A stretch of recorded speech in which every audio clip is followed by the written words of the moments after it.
You're syncing up and tuning in to the Lending Link podcast, powered by GDS Link, where the modern day lender can dive deeper into the future of data, decisioning, and credit risk solutions. Welcome to the show, everyone. I'm your host, Rich Alterman, and today we are syncing up with Agus Sudjianto. Agus recently joined H2O.ai as a Senior Vice President of Risk and Technology. H2O.ai provides both generative and predictive AI solutions supporting multiple industries, including financial services, government, insurance, and many more. Agus joins us today with a career spanning over 20 years in banking, holding various positions, including the Executive Vice President and Head of Corporate Model Risk at Wells Fargo, Director of Enterprise Analytics at Lloyds Bank Group in the United Kingdom, and Head of Quantitative Risk at Bank of America. Prior to his career in banking, Agus was an engineer and product design manager in the powertrain division of Ford Motor Company for more than a decade. Agus is a co-creator of Python Interpretable Machine Learning, also referred to as PyML, a widely used integrated tool for developing and validating high-risk machine learning models. Agus holds more than 25 patents, both issued and pending, in both finance and engineering. He has published multiple technical papers on machine learning and statistics, and is co-author of the book Design and Modeling for Computer Experiments, which you can purchase on Amazon. In July, Agus became an executive in residence for the Charlotte, North Carolina School of Data Science, and will be co-teaching a class on model risk management, model validation in the fall. Agus holds master's and doctorate degrees in engineering and management from Wayne State University and the Massachusetts Institute of Technology. In this episode, Agus and I will be discussing some background on his journey from manufacturing to banking, PyML, machine learning, and their impact in financial services, and so much more. But before we dive into the interview, please head over to our LinkedIn and Twitter pages at GDS Link, that's GDSLINK, and hit those like and follow buttons.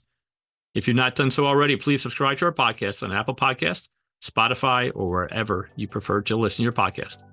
All right, now let's get synced with GDS Link.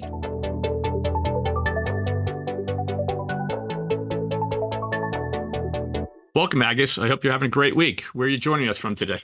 Thank you very much, Rich. I am in Charlotte, North Carolina. Okay, well, not too far from the school then. Well, thank you for spending time with me today. But before we talk about business, let's get a bit personal. Please share, some of the work you did at Ford in the powertrain division and the catalysts for transitioning from auto manufacturing to banking. Certainly not a typical transition path one might think of. Oh, yeah, that's an interesting one. As I joined Ford at the in the early 90s. That's when the time of quality movement in the U.S. automotive manufacturing, basically. So I focus a lot on the quality engineering and reliability engineering. I ended up in engine design. So my career spent a lot of time in designing V6, V8 engine for Ford Motor Company. So if you ask me what kind of car I drive, of course I drive Ford. and which one? Of course, the one with the 3.5 liter V6 engine, the engine that I designed, the last one. So that's where I came from. It's from really gasoline is in my blood. So designing car engine is what I was passionate about. And then in the early 2004, late 2003, decided to move south to North Carolina, joining Bank of America at that time as the head of process engineering in risk management organization. So that's the time when Bank of America really focusing on the process. They want to improve the process. They want to work on process excellence, on Six Sigma. When I was at Ford, I was one of the first Six Sigma master black belt for Ford while I was leading engine design. That's when I came to Bank of America, started as the executive for process improvement. So I'm going to force you to kind of go back in time. What was probably the most interesting interview question you got when somebody was saying, you're coming from Ford and you want to come work for the Bank of America? I told the people I know nothing about banking, right? So I was recruited because Bank of America want to be able to grow organically, meaning they want to really focus on process improvement and process engineering. I told the people I know nothing about banking, and they said, "Don't worry about it. We're going to surround you with people that know banking very well. You're working with that, and you're going to learn the whole thing." So there we go. Of course, the first 6, 8 months was baptism under fire. It was very, very difficult. It was one of the most difficult thing in my career, I would say, because I used to know everything what I do, and people listen to me, and suddenly you come to environment where you know nothing about, and you have to learn. And it's not if you cannot something that you can pick up the phone and make it happen. So you have to really practice how to really in a new organization, learning as fast as you can, and get accepted by the senior management, because I enter the organization as a senior executive. A question for you. We hear so much debate today about electric cars and how quickly we as a country can go all electric. I think some of our politicians have rose-colored glasses on. What's your view on how quickly this country truly is ready to adopt, both from from a social standpoint, but also from a grid standpoint? How many years off are we really before we can go all electric in this country? I have to be careful on this one because it's very polarized subject, right? It's a very, very polarized subject. I think it's very, very interesting. One side you want to go green. On the other side, in my opinion, is a national strategic decision. If you go into choose a certain technology, you want to make sure that you will be able to compete and you are in the forefront. You have the competitive advantage compared to other nation. It's a very hard decision because, hey, choosing a technology where nationally it will be a strategic national advantage, which people can draw a conclusion on that. Okay, well, we'll leave it at that. I shared in your introduction that you recently joined the University of North Carolina School of Data Science. How do your academic endeavors complement your professional work, and what impact do you hope to make in the field of AI education through your relationship with the school? Yeah, this is an interesting one because I had my career, I call it the most of my career, the last 20 something years, I'm doing a lot of what I call it management. I call it management entertainment. I have to entertain the senior executive, right? I have to be able to speak with senior member and convince them and all those things, speaking at the very high level. But deep down, my passion is really more on the academic side. I always interested in the technical side. So I'm one of the EVP at Wells Fargo. I report before I retire, I report to the chief risk officer who report to the CEO and the board. So very, very senior level. But I'm probably among the very few who still code and do math because I love it. It's my personal passion, personal things that I really love is dealing with math, algorithms, and coding. So that's how I grew up. So while I'm doing my management duty as a leader and all of those things, I never forget. And in terms of writing paper, advancing knowledge, and all of those things. So my background, when I did my PhD, I did PhD in machine learning back in the early 90s. Of course, when you graduate with machine learning in the mid-90s, no such job as a machine learning engineer. Right. It's no job as data scientist at that time. No term of data scientist. Either you're a statistician or you're nothing. So, and I was not a statistician, but I always loved this coming from engineering. So when machine learning came back, I thought because no job in machine learning, I have to get a real job, which is a design real machine, designing car engine. That's what I did. And when machine learning came back very strong in the 2012, 2013, and 14, I was start thinking again. Okay, now this is coming back. This is now gaining adoption. Then becoming more serious when I came back to the U.S. in 2015 and 16 in banking in the U.S. Start looking into this very, very seriously. In particular, the concern in banking need to be explainable, need to be interpretable. So that's the whole area that I have been working in the last 8 years, really focusing in this area, make model very transparent, sophisticated machine learning, but so that banking can use it safely and without worry from regulator point of view. So that's what the focus, and I always publish all along, so you can check my Google It's index. So if you look at my Google Edge index, I'm not going to say the number. You check yourself. It may be like more like a like professor, which I'm not a professor. I'm working as an executive in banking, but publishing and writing paper is just my first love. I really enjoy it. So that's when then start thinking about how can we help local university. That's very very important for the industry in Charlotte. That's what is coming. Is really okay. Model risk management. We banking use a lot of model, and banking understand the implication when model wrong or wrongly used. So they manage it so well. We've been practicing, in particular U.S. Bank, have been practicing model risk management for the last 12 years. So it's very, very mature. But other industry have no such thing in model risk management. Today, with AI, people talk about responsible AI. At the end of the day, the foundation of responsible AI is model risk management. That's when I feel like I need to help for other industry, make it available broadly. So coming up with teaching with something that teachable that people can learn instead of jumping to the workplace, have to learn from scratch at work. So we try to prepare students, young generation, talent to learn about this so that they can propagate the discipline of model risk management to other area that's really, really important. For example, for medicine, for healthcare, and all of those things are super, super important, which they don't have practice of model risk management. Right. Okay, great. Well, thanks for that. Okay, well, let's get down to business now. So you recently came out of retirement. I think you had one of the shortest retirements in history from Wells Fargo, and you joined H2O.ai. What was it that attracted you to H2O.ai? Obviously, you had other options on the table. Two things.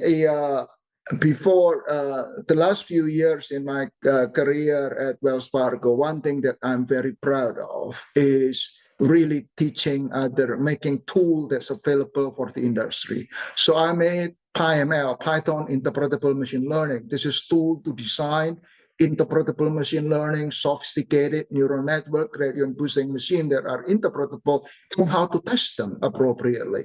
And we can talk about more detail on that. So we made the tool available so that the industry can use machine learning responsibly and doing it with confidence. So that's the tool that I released, and that tool is for tabular data. Now, when Gen AI come in, then we say, okay, this is interesting one because it's a powerful tool. Gen AI is very powerful, but they are very, very unreliable. It's great to use Gen AI if you want to use it for, I call it mindless entertainment. If mistake has no implication, I want to create something to create the background for my PowerPoint slide. So that's no risk. But now suddenly you want to use Gen AI for making financial decisions, for healthcare, and all of those things. This is very powerful tool, but very unreliable. So people, we have to know how to control this tool, how to test it, how to validate it.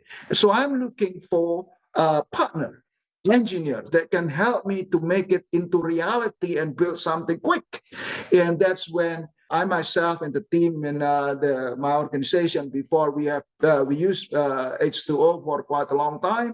I know the CEO very well, Sri Satish Ambati very, very well, and the team very well. And they say, okay, we have a conversation. Say, okay, we're going to build this. We're going to build model risk management as the foundation of responsible AI. We're going to build the tool and make it available for everybody. So that's what motivates me really building this product that will come out in the end of September. Basically, we're going to release end of September. We're going to have a free workshop for the industry to learn how to test and how to validate so that we can use this powerful yet unreliable tool to be in high risk application.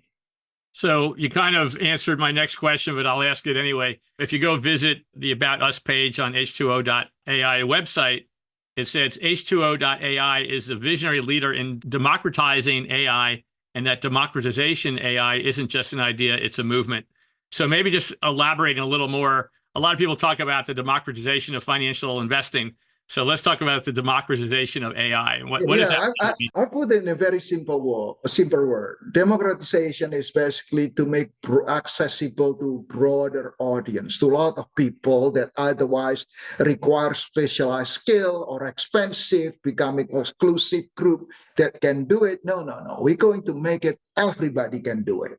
So if everybody can when will adopt Gen AI, the difficulty in Gen AI today is not building application. Yeah, it has technology challenge on that, but testing it rigorously, and to be able to deploy tool with confidence so we don't have accident like the accident that happened with Air Canada. Even Google have accident before when they release it. So all kind of accident that happen with Gen AI. So testing Gen AI is not trivial and requires specialized skill and very tedious and expensive. So that's what we're trying to do. Okay, we're going to make tool that will be available broadly and people can deploy it, people can apply it very, very easily. So democratization for me is basically make it accessible to more people, to a lot of people. Well, that's a good segue, kind of going back on to talk about PyML or Python ML. So you're co-creator. So let's start first. Who was your partner on this, and when did you guys actually start this journey? It was a very, very interesting idea at that time. We released it about 2.5 years ago. I remember it's May the 4th. So we purposely put it May the 4th. So May the 4th with you. So that was, we released at that time was for the purpose of workshop. It's one big conference every year. America has a conference. They would like to have a workshop on how to validate, how to test machine, how to validate, build, and validate machine learning for financial application, very highly regulated industry. So I and my team at Wells Fargo at the time, okay, we're going to conduct this workshop. We're going to make it a workshop to be very, very useful and very hands-on. We need to build tool for the workshop.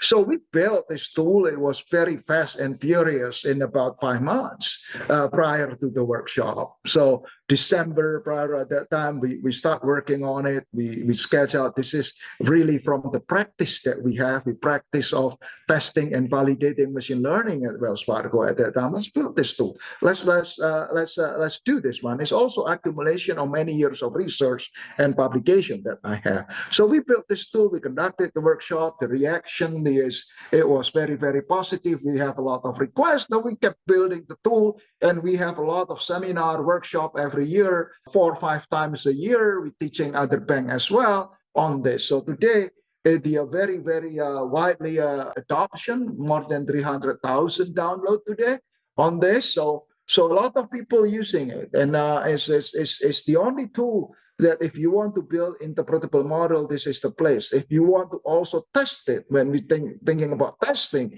this is the problem that people have with machine learning. People think about just the performance of the model. Well, we're not thinking of just the performance. We need to think how the model will fail.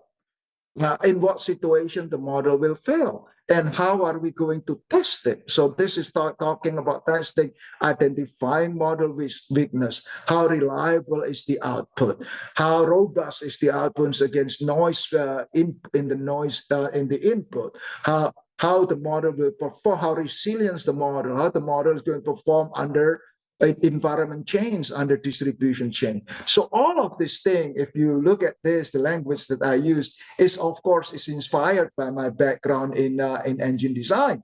Because when design engine, we don't design engine for perfect environment. The engine have to survive in very cold winter in Bemidji, Minnesota. The engine has to perform very well in a very hot temperature in the Death Valley.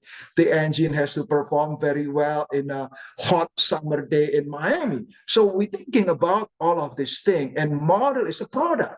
Model will fail. And so we need to know, we need to be able to test it, test to failure. So model validation is about model hacking.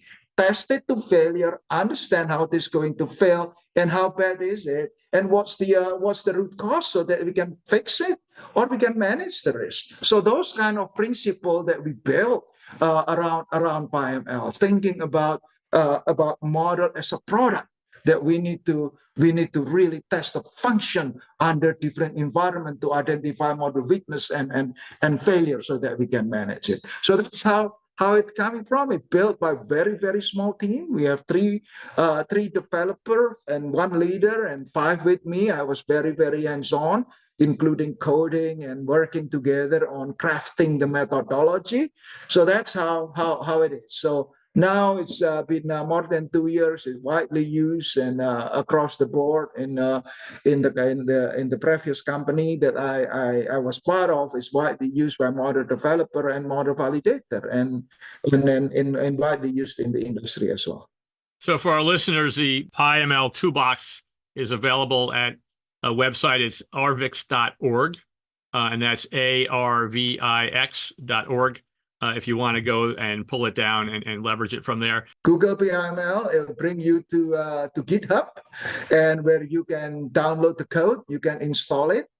So you can do pip install, and it's free to use, and everybody can use it for free. Great. So one of the things that I want to do is just kind of give you an opportunity to kind of speak to our audience today that may not be in the financial services sector. Could be college graduates just kind of thinking about careers.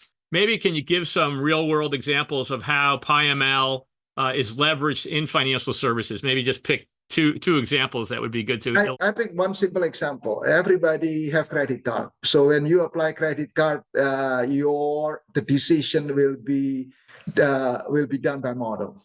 So model will make decision. Okay, machine learning model will make decision whether it's going to approve your credit card or not going to approve the credit card. So decision like that will be made by model.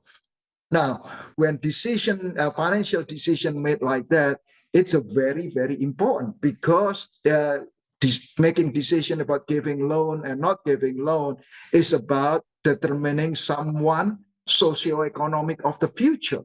So if it's wrong, it can be it can be very impactful to people. So with that, if you apply model for high risk decision making like that, you make sure that your model is conceptually sound. You understand your model very well. You understand how the decisions are being made.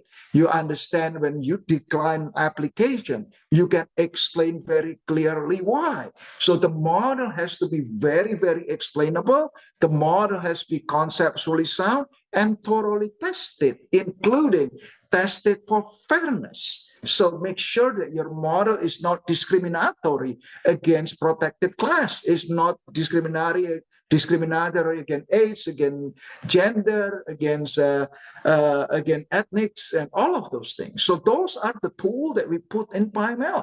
So and also when for the bank side, when you make decision approve or not approve, you approving loan, you hold the loan until when an economy is going good or going bad, your DC, you have to live with that consequence. So your model has to be resilient in different environment, has to function appropriately. So all those things that need to be in mind. So that's what we built. That's what we put in PyML to make for people to build model for high risk application.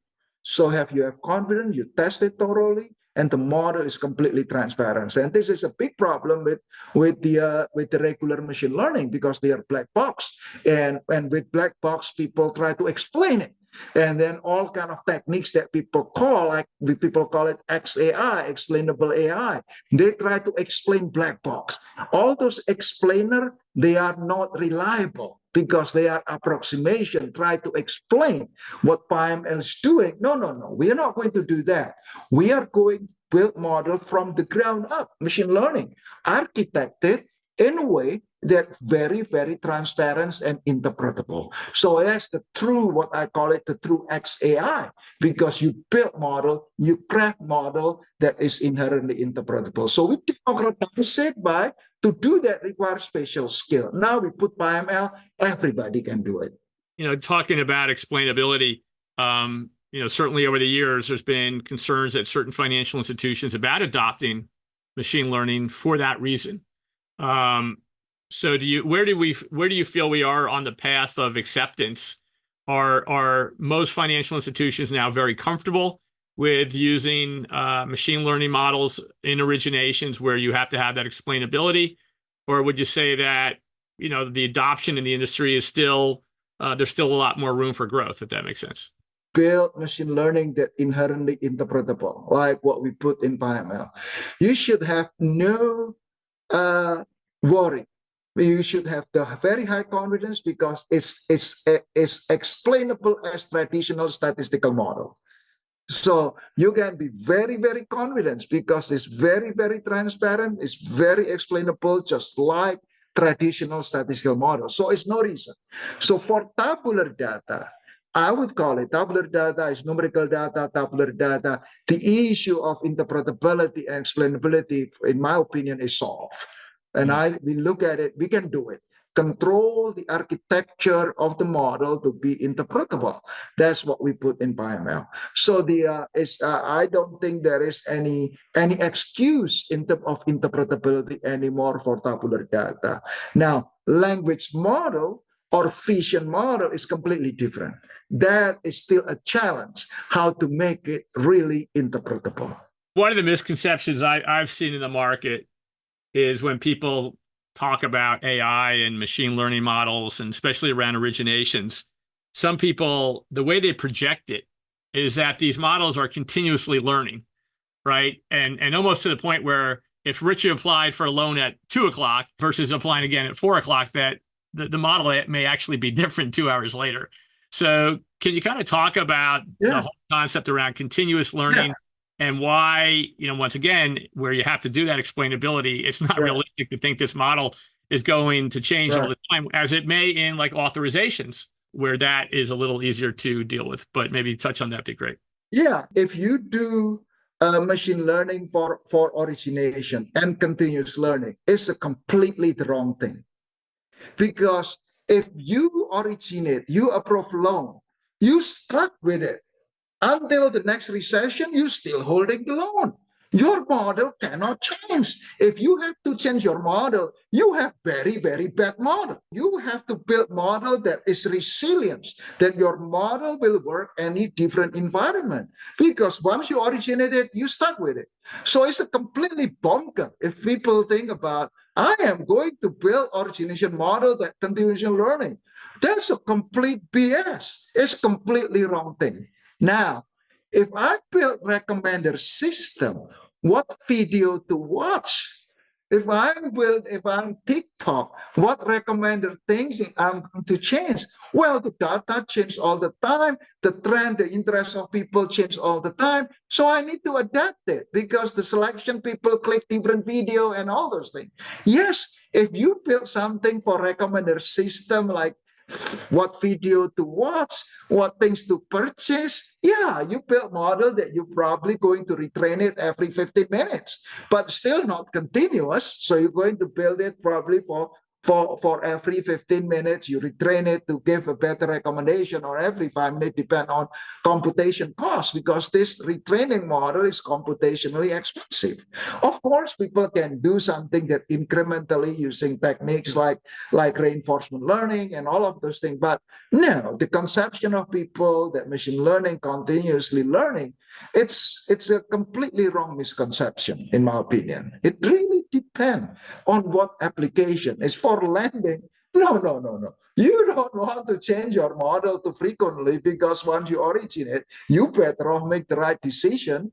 Environment change, your model still need to work, because otherwise you originate the wrong things. When the economic situation turn, you are going to end up with all the garbage origination. Let's kind of extend on that, and you didn't use these terms, but let's talk about champion challenger. When we're talking to prospects about the capabilities of our GDS platform, one of the things that we'll talk about is champion challenger capabilities. Mm-hmm. But do you typically see that financial institutions are really strong in adopting and implementing champion challenger, as taking percentages of their portfolio and running through different strategies? Champion challenger, I think the area that one thing is high impact model, and the outcome is highly uncertain. Then you do need champion challenger, because all models are wrong. and different model will be wrong differently. So I give an example. If we build model for the purpose of stress testing, I am going to stress my portfolio. I want to understand what's going to happen in the future, right? Under stress condition. Well, first of all, you don't have the data. The future stress scenario will be different from the past. Right. So the outcome is very uncertain. So in that situation, because the outcome is uncertain, you cannot even test it beyond just you do back testing. But back testing is looking back, and your model need to look forward. So and the look forward, you have not yet exposed to that environment. I give an example. When COVID-19 hit, the situation where unemployment went to the roof and GDP dropped, model never seen anything like that. Today environment, high interest rate that we experience with, your historical data never seen high interest rate like what we've seen today. So when that situation, because the outcome is very uncertain, we don't know, the model never experienced it before, you better off have champion challenger because different modeling approach will give you different answer.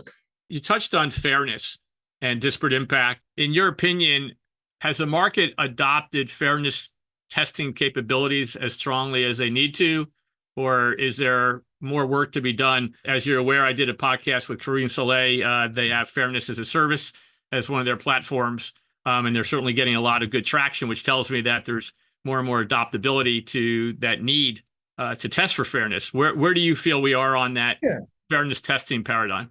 It's a requirement of law, right? So everybody have to do it, particularly for lending product, right? For lending product, anything that touch lending product, you have to do fairness testing. So that is a requirement. So large bank and more sophisticated bank have very established practice to do fairness testing before they deploy model. Now, fairness is very, very data dependent. So you can have model that's fair, but your model fairness in your model is as a whole probably fair, but you can look at the pocket. This is in this area the model is weaker, less fair. In the other area is more fair, and all of those, because model performance will not be uniform. Now, the monitoring is very, very critical because of that, because the customer, the application that coming to you, it can shift, and it can shift to the region where your model is less fair.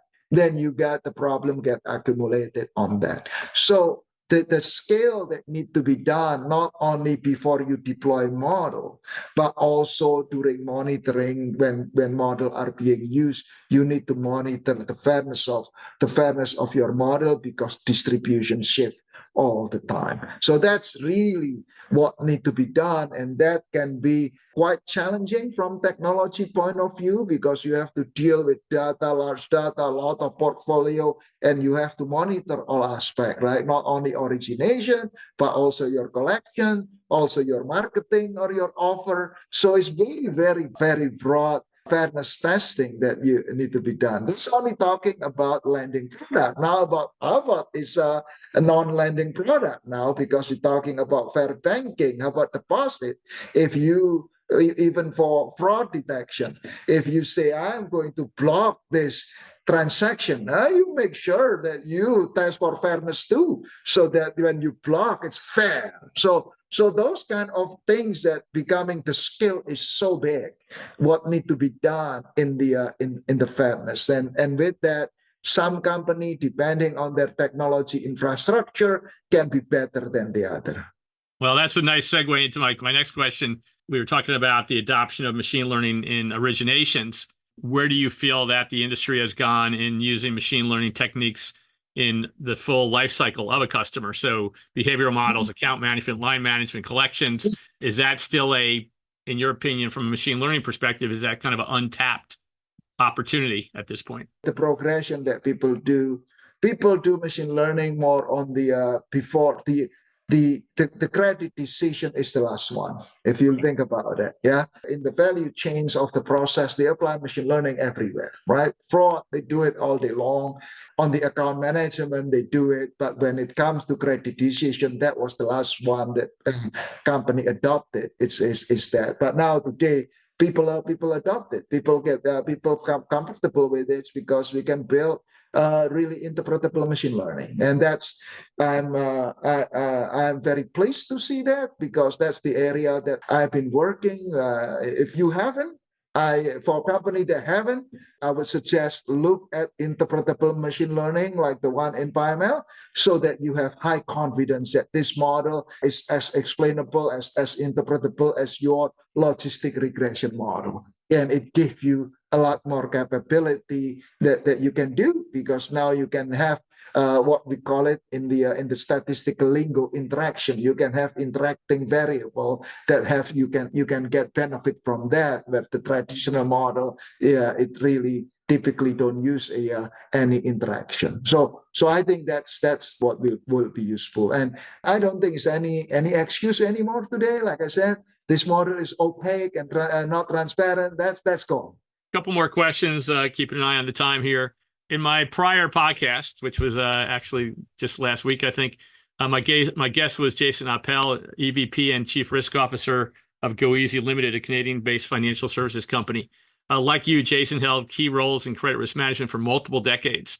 Since my podcast with Jason has not been released to the public yet, I thought it'd be interesting to ask you two questions that I posed to him. And then it will be interesting for our listeners down the road to compare the answers from both of these podcasts. So the first question is as follows. Reflecting on your extensive experience in the credit risk analytics space, what do you consider the three most significant innovations in this field over the past 2 decades? And if machine learning is one of them, then you need to come up with 3 other ones. The most important things is in today's environment is probably the alternative data. So people use other data other than the traditional credit bureau. That's important, because now you get a richer information. I think that's probably one of the most things. I'm looking at from analytics point of view here. So yes, that's the things that become very, very, very, very important, because now we can do a lot more with the adoption of alternative data. Alternative data is not only important because you can do things, but also defensively. Because if you think about it today, with all the proliferation of fintech, when people apply to fintech and approve and get loan from fintech don't have obligation like bank to report that loan to credit bureau. So if you don't use alternative data, you get blindsided, because you don't know that there are other trades and other borrowing that you should consider. So that's very, very, very, very important to have, so that you're not blindsided, because otherwise you will be approving, will become too optimistic, because your credit bureau, you to pull from credit bureau, the information is not. So that's what becoming very important and necessary for people to adopt and use alternative data today, be it data from other sources or transactional data and all of those. So the advancement of information system, the database, that we have more data, we can do all of this, becoming very, very important. I think that's probably the biggest and the most important things. Now, on the frontier that we have today, and then also is the processing. You know that loan processing, from you look at the value chains from application to approval to account management and all of those things to servicing, it's a very, very heavy process, and also very, very document heavy. This is where the innovation, yes, people start with RPA, a lot of robotic process automation, but with all the Gen AI today, That's the opportunity if you can use it right.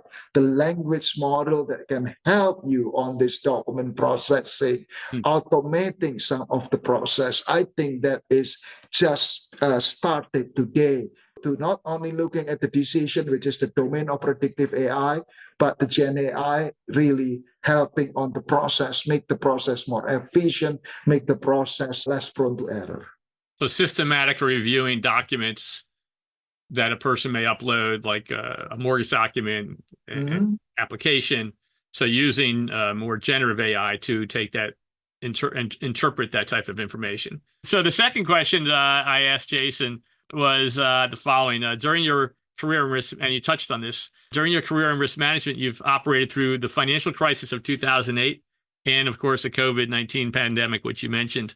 What are some of the key lessons that you learned about credit risk management during each of these periods, and how have these insights shaped your strategies for future economic disruptions?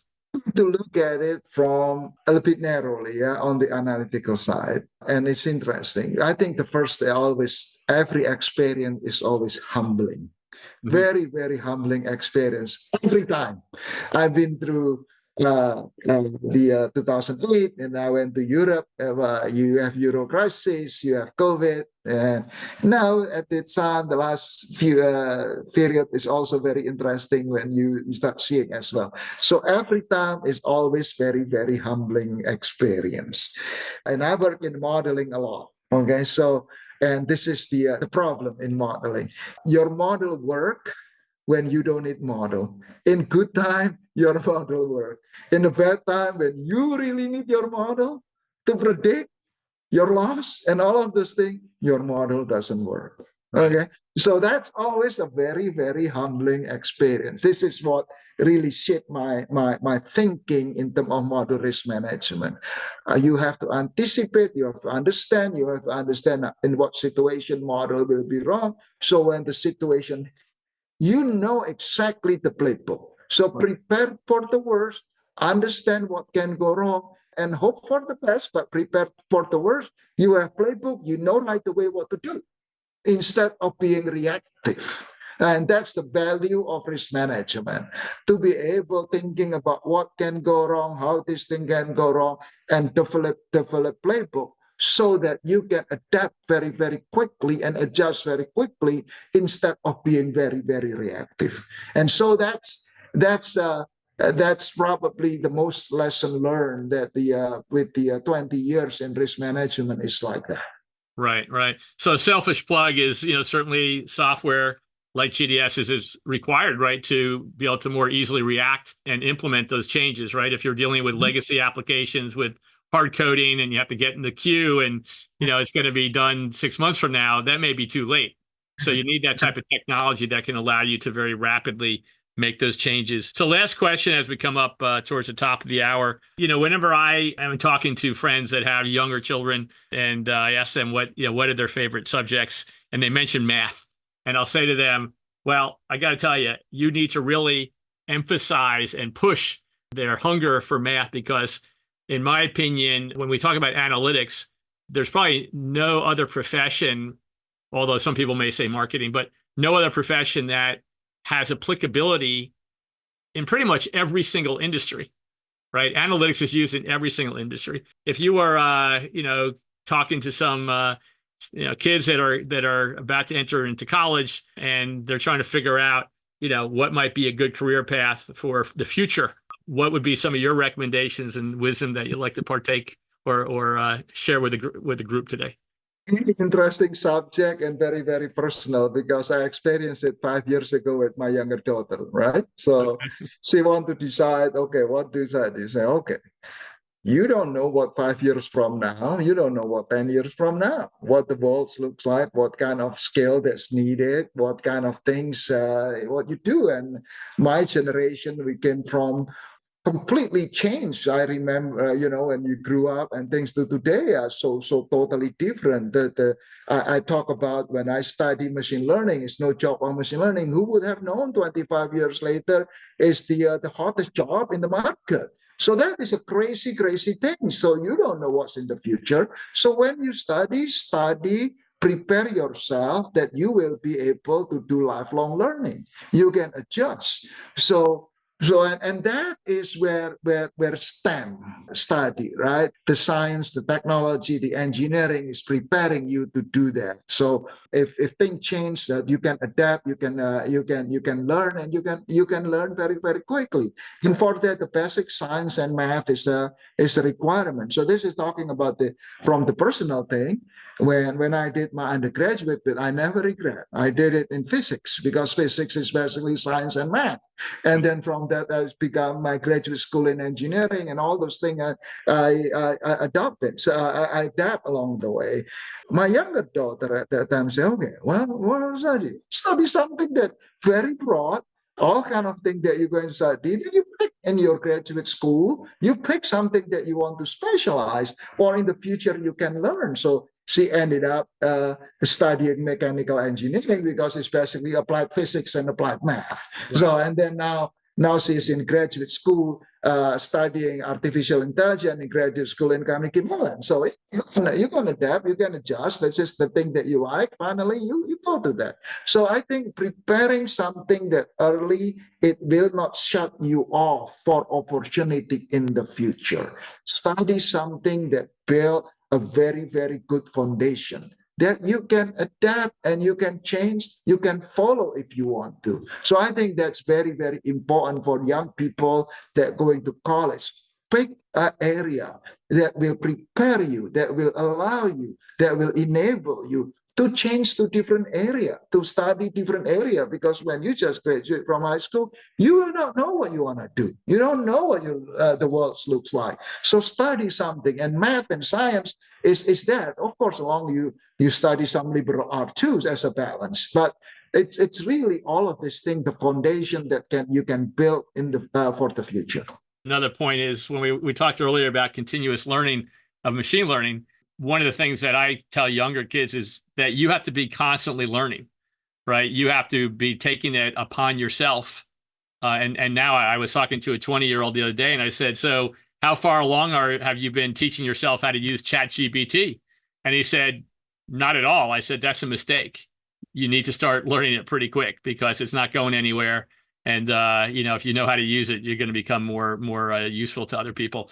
Well, I really appreciate your getting together with us today. And once again, this is Rich Alterman, and we've been meeting with Agus Sudjianto, co-creator of PyML and executive in residence for the Charlotte, North Carolina School of Data Science, and senior vice president of risk and technology with H2O.ai. Thank you for joining me today and sharing your knowledge with us on various aspects of credit risk management and machine learning. I wish you much success in your new role at H2O.ia and your class on machine learning monitoring this fall. Maybe if you give me an invitation, I'll come up and sit through one of your classes. I'd like that.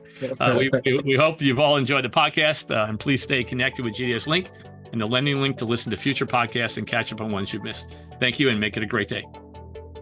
Thanks for listening. If you've enjoyed today's episode, please be sure to subscribe on Apple, Spotify, Google, or wherever you listen to your podcasts.